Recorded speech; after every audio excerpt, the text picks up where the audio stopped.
បាទថ្ងៃហ្នឹងខ្ញុំមកថតកូនលោករបស់ខ្ញុំញាស់បាន2ថ្ងៃហើយនេះវាដាក់ទូកដៅតែខ្ញុំយកចេញក្រៅឲ្យមើលនេះប៉ុន្តែ2ថ្ងៃ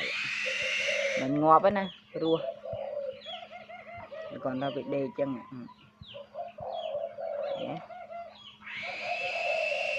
តែវាអានេះវាស៊ីឆ្អែតវាទៅមើលអាហ្នឹង2ម៉ោង3ម៉ោងបញ្ចុកម្ដងវាដេកហើយងុយគេយកគុណក្មេងហ្នឹងទៅវិញ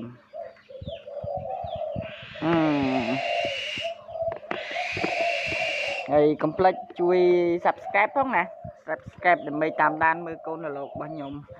ហើយក៏ចិត្តញាស់ទៀតដែរនេះខ្ញុំប្រើទូនេះជាមួយខ្ញុំលើកឲ្យមើលបាក់លើកនេះអាណាគូខ្ញុំសរសេរអក្សរអាហ្នឹងសិតតែជាលលោកបលើកម៉ាឡេលើកបនេះចំណាំវាអានេះគូនេះអញ្ចឹងណាអានេះមេដោះបាន1 2 3លើកប1 2 3 4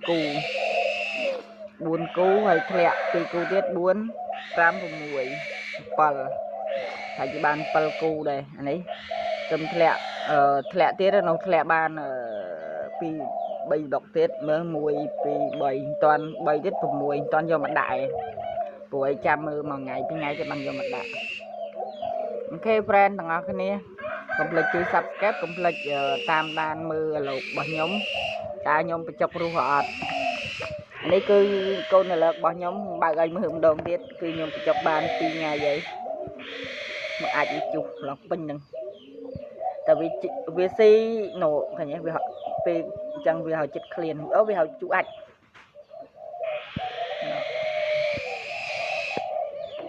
អូខេ